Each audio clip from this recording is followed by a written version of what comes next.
چچا آپ میرے ساتھ کل اسکول چلیں گے؟ بھائی خیریت تو ہے نا؟ نہیں، وہ میں نے اپنے اسکول کی فیس جمع نہیں کروائی۔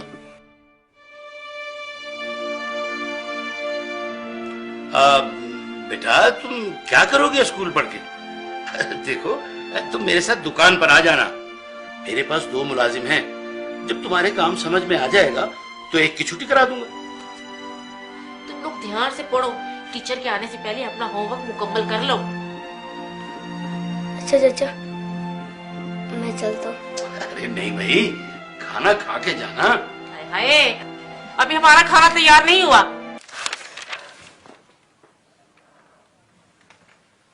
یا رسول اللہ، جب سے میرے ابو فوت ہوئے مجھے کسی نے پیار نہیں کیا۔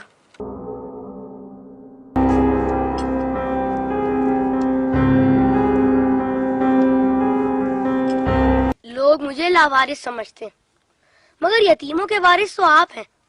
شاید یہ بات کسی کو پتا نہیں ہوگی، تبھی تو مجھے اسکول سے نکال دیا۔ لیکن یا رسول اللہ، مجھے کسی سے کوئی شکایت نہیں ہے۔ آپ میرے وارث ہیں، اس سے بڑھ کر اور میرے لیے کیا ہو سکتا ہے؟ اللہم صلی علی محمد و علی محمد۔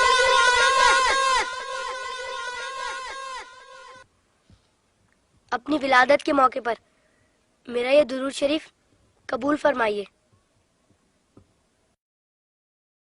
سنا ہے آپ اپنے نواسوں سے بہت پیار کیا کرتے تھے۔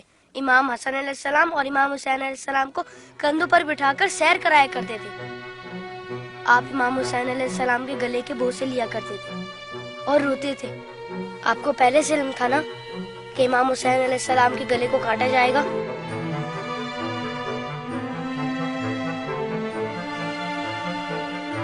کیا آپ کو کسی نے ممبر سے اتر کر امام حسین علیہ السلام کو گود میں لیتے ہوئے نہیں دیکھا تھا؟ آپ نے تو خطبے کے بیچ میں انہیں گود میں لے کر کہا تھا، اسے پہچان لو، یہ حسین ہے، اسے کبھی تکلیف مت دینا، اس کی ہمیشہ مدد کرنا۔ جس نے حسین سے محبت کی اس نے مجھ سے محبت کی۔ کیا یہ سب کسی نے نہیں سنا ہوگا؟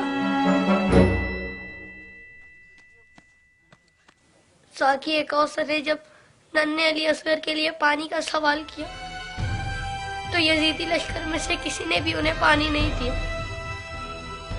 یا رسول اللہ، آپ کی خاطر بھی نہیں دیا انہیں؟ اور 6 ماہ کا بچہ کتنا پانی پی لیتا؟ چند قطرے۔ حرملہ نے 3 منہ والا ایسا تیر چلایا جس نے شہزادہ علی اصغر کو ایک کان سے لے کر دوسرے تک ذبح کر دیا۔ تیر کتنا بڑا تھا آپ کو تو پتہ ہی ہوگا۔ تیر لگنے پر شہزادہ علی اصغر روئے ہوں گے۔ کٹے ہوئے گلے کو دیکھ کر مولا حسین بھی روئے ہوں گے۔ ننھے شہزادے کی لاش کو لے کر کبھی مولا آگے بڑھتے تو کبھی پیچھے ہٹ جاتے۔ جب شہزادے کو ماں کی گود میں رکھا ہوگا تو تیر چھپا دیا ہوگا۔ ماں نے جب ننھے شہید کو دیکھا تو کہا، ارے تیری عمر کے تو جانور بھی ذبح نہیں ہوتے، ان ظالموں کو تیری کمسنی پر بھی رحم نہیں آیا۔ غازی عباس کے بازو کٹ گئے، سکینہ کی آس ٹوٹ گئی۔ سنا ہے بی بی سکینہ مولا حسین کے سینے پر سوتی تھی، مولا کے دل کا سکون تھی وہ۔ شاید اسی لیے امام حسین نے اپنی شہادت سے پہلے زمین کربلا سے کانٹے چن لیے۔ میرے بات کہیں میری بیٹی کے پاؤں میں کانٹے نہ چبھ جائے۔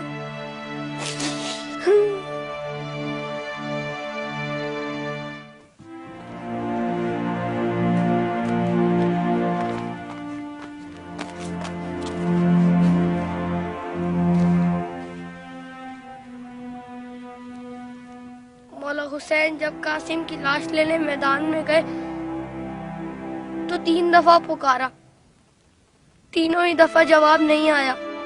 پھر فرمایا، امام ہو کر حکم دیتا ہوں، بتاؤ کہاں ہو تم؟ تو مشرق سے آواز آئی چچا، مغرب سے آواز آئی چچا، چاروں طرف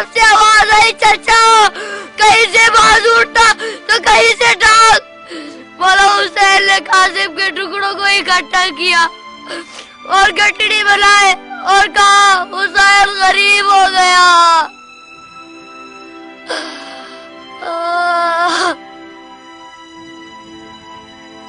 یزید کی فوج میں کسی کو پتا تو ہوگا یا کسی نے بتایا تو ہوگا کہ جن لوگوں کو تم مار رہے ہو وہ نواسہ رسول ہیں. مولا حسین نے بلند آواز میں کہا تھا میں نواسہ رسول ہوں, کوئی میری مدد کرنے والا ہے؟ یہ سن کر یزیدی فوج میں سے ہر کسی نے ان کی مدد تو کی ہوگی. سنا ہے یزیدی فوج نے امام حسین کو شہید کرنے سے پہلے نماز پڑھی تھی, اذان بھی دی ہوگی. کیا اذان میں آپ کا نام نہیں سنا ہوگا؟ تو پھر آپ ہی کے نواسے کو اتنی بے دردی سے شہید کیسے کیا؟ شہید کرنے کے بعد پہچانا نہیں ہوگا, ورنہ لاشوں پر اس طرح گھوڑے نہ دوڑاتے.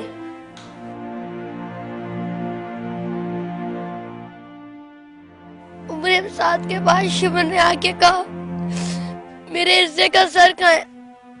حسین کو قتل تو میں نے کیا تھا, تو نے وہ سر کولی کو دے دیا. عمر سعد نے کہا میں نے تیرے لیے بھی ایک سر رکھا ہوا ہے. شمر نے پوچھا کہاں ہے؟ عمر سعد نے کہا چل نیزے برداروں کو لے جا خیمے کے پیچھے. ان ظالموں نے وہاں جا کر زمین میں نیزے مارنے شروع کر دیے. ایک نیزہ ایسا زمین میں گیا کہ ساتھ علی اصغر کو لے آیا. سب شہیدوں کے سر نیزے پر گئے, علی اصغر کا بدن نیزے پر گیا.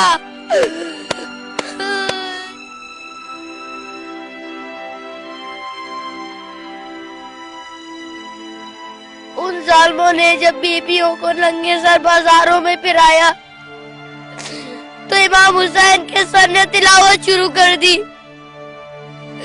جیسے کہہ رہے ہو اے لوگوں بیویوں کی طرف مت دیکھو, یہ دیکھو کہ ایک کٹا ہوا سر قرآن کی تلاوت کر رہا ہے.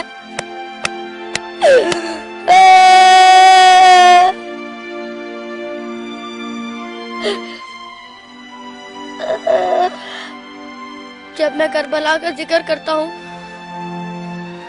تو میری تکلیف مجھے بہت چھوٹی لگتی ہے یا رسول اللہ.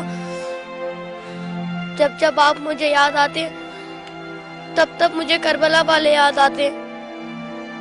مجھے پتہ ہے آپ اس منظر کو کبھی نہیں بھلا سکتے. جس منظر کو آپ نہیں بھلا سکتے اسے ہم کیسے بھلا دیں؟